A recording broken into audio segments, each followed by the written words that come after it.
mula na nagtayo kaming clinic ng last April 2022 hanggang ngayon, nagit 4,000 na pasyente namin. Maraming complaint. Matapos masaksak, ayoko lang sabihin yung words kasi ayan, so ito, mababad na tayo eh. Matapos kayo masaksakan, yun, iitim yung dugo nyo. Iyan yun. Kaya ang daming na-stroke ngayon. At yan, sciatica. Ang daming ganyan problema. Nakita nyo naman sa ano ko eh. At ngayon, kaya ako inaano itong seminar na ito, nakapokus ito sa stroke. Pero apektado rin yung mga sciatica. Alam niyo kung bakit? Yung sciatica, yung sumasakit dito, sumasakit yan, sumasakit dito, nangangalay ito. Ingatan niyo yan, ibig sabihin, may pressure na doon sa ugat nyo. Umitim yung dugo nyo. Pwedeng yan papunta na sa stroke. Kaya pinag-iingat ko kayo, ha? Marami rito, ini-interview. Bago ka na-stroke, ano nangyari sa'yo? Ito, simulan sumakit dito eh. Ito muna, ramdaman ko. Ito, namamanhid. Yun na simula. May frozen shoulder. Nagkakaroon ng lumbar. Ibig sabihin, yung ganung mga sakit, pressure yun sa dugo. Hindi masyadong makadaloy. May build up ng pressure. Di ba? Ha? Huwag yung kakalimutan yan. Kaya, pag ganun ang nararamdaman nyo, magsisimula na kayo mag-ingat. Pati pagkain, mga ganon, ano? Okay, punta kayo rito. Tuturo namin sa inyo, ha? Ngayon, doon sa mga na-stroke, tatlo. Bagay meron sila. Nandiyan pa. Tayo rito, pag nagpunta kayo, halimbawa na-stroke kayo, ang pag-uusapan natin, hindi yung maka-recover kayo, makapaglakad ba yun, hindi, wag mo na yun. Unang aalamin natin, yung wag kayong magkaroon ng stroke ulit. Yun ang number 1. Kasi ang exercise ay nakapag-aantay yan, pero stroke hindi. Kaya nga sabi nga nila, anong tawag sa amin sa stroke? Ano sabi? Traitor. Di ba? Hindi alam. Kaya dito aalamin natin kung bakit kayo na-stroke. Kasi pag hindi natin alam o hindi natin alam ba't kayo na-stroke, ma-stroke na naman kayo. Di ba? At paano natin maikukorek ang isang bagay kung hindi natin alam ang pinagsimulan? Okay, alamin natin. Nakita niya na. Nakita niya na. Kung ba't na-stroke? Iba sasabihin, hindi, high blood eh. Ang dami namang high blood, hindi na-stroke Ang dami, halos maraming tao, high blood, hindi na-stroke. Pero maraming na-stroke, hindi naman high blood. Bakit? Nagbabasketball, may ginagawa, nagtatrabaho. Nasa bubong pa. Ba't siya magtatrabaho ng gano'n kung high blood siya, di ba? Magbabasketball, nangyari na-stroke. Kaya dito yun ang gagawin namin. Kaya yung ginagawa namin sa inyo, pang emergency yan, first aid agad yan. Dahil baka mamaya, pag ano nyo rito, medyo masama na pakiramdam nyo. Di ba? Yung katulad yun, nakita nyo kanina, di ba? Tama ba ako? Posibleng ma-stroke ulit? Siyempre, pakaitim na eh. Kaya nga, tuturo ko sa inyo, kaya mag-ingat kayo. Sundin nyo lang. Itong seminar nito, naka-dedicate ito sa stroke. Kasi ang daming na-stroke ngayon eh. Simula nagkaroon na may isinaksak sa inyo di ba? Umitim yung mga dugo nyo. Kaya susundin nyo mula sa diet, exercise. Halimbawa, ganito. Meron kayong iniinom na maintenance, di ba? Meron kayong iniinom, Eto. Habang umiinom kayo, nakaramdam na kayo na parang hinahapo kayo, hinihingal kayo. Abay, wag niyong babaliwalain yan. Ibig sabihin, baka hindi na sapat yung dosage binibigay sa inyo na blood thinner o yung vasodilator na tinatawag na losartan, yung pampaano ng ugat. Pupunta kayo sa doktor kung pwedeng increase. Pag nagpunta kayo, tsaka kayo pupunta rito. Anong gagawin natin? Magdi-detox tayo, linisin natin yung dugo nyo, di ba? Kasi kaya nahihirapan na kayo dahil nga malapot na masyado eh. Huwag yung tatanggalin yan. Pero rito, awa naman ng Diyos, yung talagang sumusunod, pag nakita kong okay na, masunurin naman yung pasyente, unti-unti tinatanggal ko yung synthetic maintenance. Dahil ayokong makadepende kayo riyan dahil pwedeng maapektuhan yung organ nyo, lalo din sa synthetic para sa diabetes. Tatanggalin natin unti-unti. Pero, inuulit ko rin na kami ang magdi-decide, lalo ako. Kung pwede lang tanggalin, pwedeng bawasan. Pero pag hindi pa, huwag. Okay? Huwag niyong gagawin. Huwag kayong magdi-decide, ha? Ako ang magdi-decide. Meron kaming tinitingnan na importanteng bagay sa katawan niyo na pwede na kayo. Lahat naman natin gusto nating tanggalin. Hindi ko sinasabing masamang maintenance, ha? Kailangan natin yan, may tamang paggamit yan. Ituturo ko din sa inyo dahil yung first 6 session natin dito, marami kayong matututunan. Ano magagawin natin sa first 6 session? Huwag muna natin pag-usapin mag-improve kayo sa first 6 session. Paano kayong malaman yung stroke? Paano ba't kayo na stroke? Anong dahilan? Pinagsimulan. Pag-aaralan natin yon, pakikita ko sa inyo. Susunod, ano ang tamang diet nyo? Tsaka, ano yung exercise na pre-exercise, yung initial exercise. Hindi talaga exercise talagang yung exercise na hindi nakaka-stroke. Kasi exercise, nakaka-stroke yan eh. Huwag kayong exercise. Hindi lahat ng stroke, pare-pareho exercise. Magkakaiba yan eh. Tapos, meron tayong exercise, level yan. Level 1, level 2, level 3. Para, huwag kayong ma-stroke. Tapos, susunod kayo sa diet na hindi ko naman makontrol. O katulad si Brad, sarap ng kain niya. Okay na, di ba ako stroke, di ba? Hello, Karim, lakas kumain eh. Ha?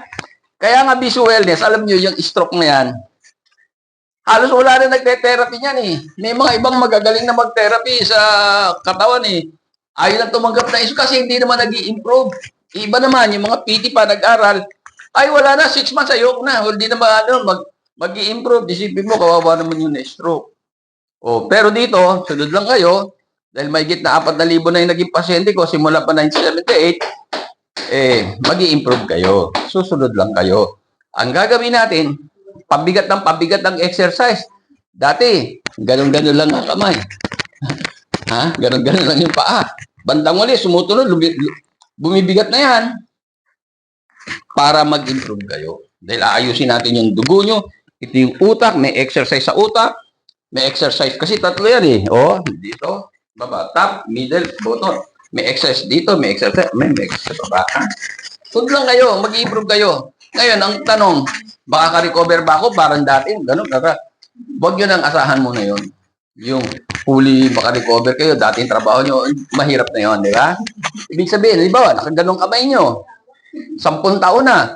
Hindi kayo makahawak baso, ay di di ba?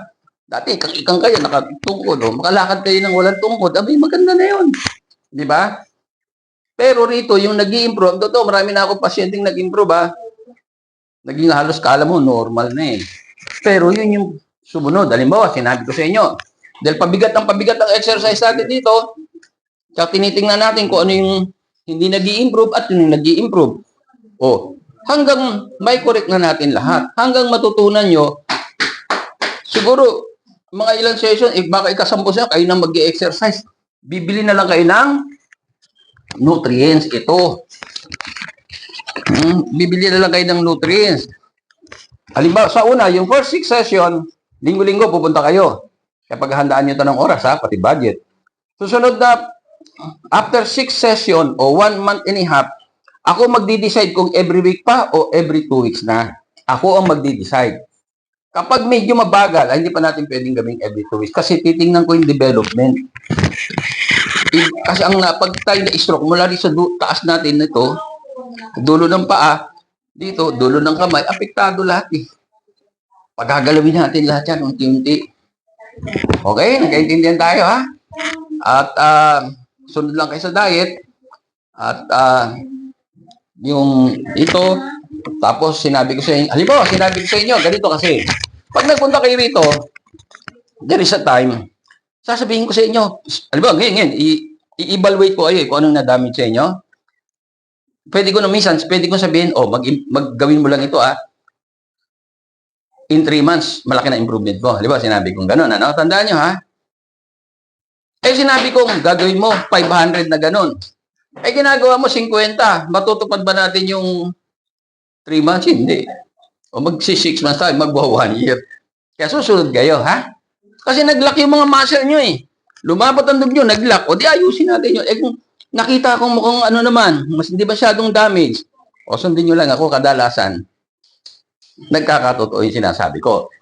Pero ito masasabi ko, Ang magagawa ko lang is 30%. Honestly, 30% lang.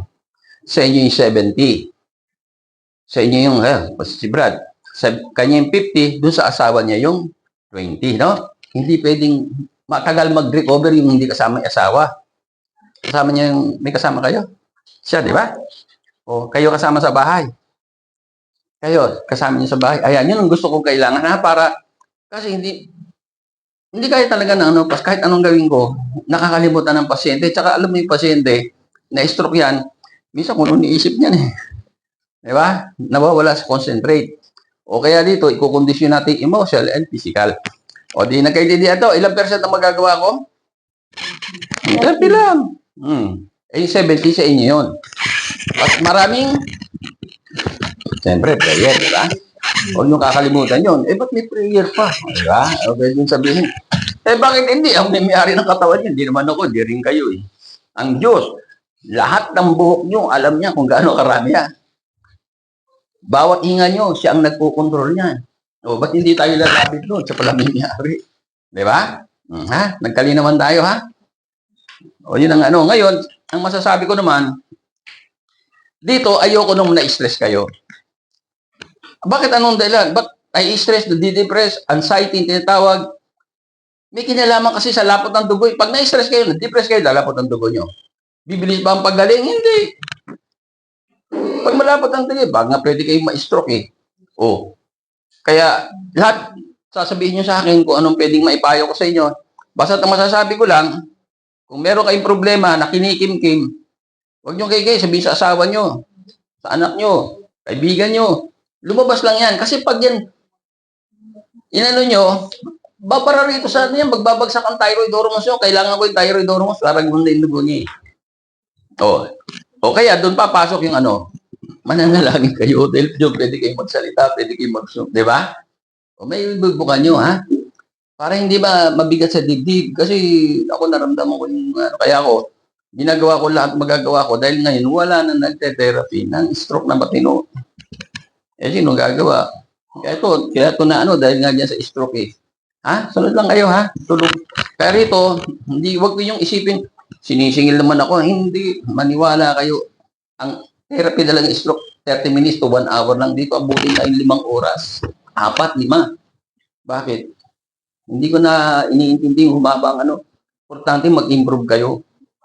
Ha? Basta susundin niya. Ay, mga nagte-therapy yan, 3, 5,000, isang session lang. Kung bali mami, isang oras, hindi. Lahat gagawin ko kung anong magagawa. Ha? Okay na, malinaw ha? May tanong kayo? Lalo sa stroke ha, doon ako nakaano eh. Wala. Kayo ba ay pagod na sa pabalik-balik sa doktor at kakainom ng synthetic na gamot? Abay tara na sa Aviso Wellness Center at alamin ang natural healing power of the body. JR Longin. Ang lahat ng tao ay nabiyayaan ng natural healing power. Ito ang prinsipyo na pinalalaganap ng Aviso Wellness Protocol na pinangungunahan ni Engineer Ismael Aviso.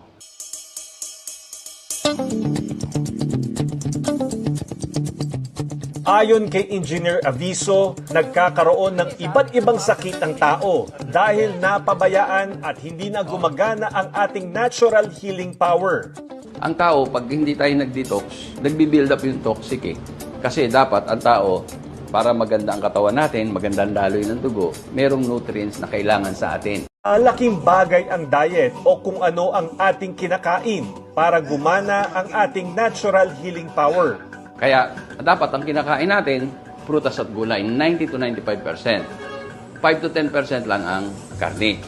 Pero hindi ko sinasabing masama ang karne. Kailangan yan, pero kailangan ko konsumahin natin. Kasi pang-build up ng muscle yun eh.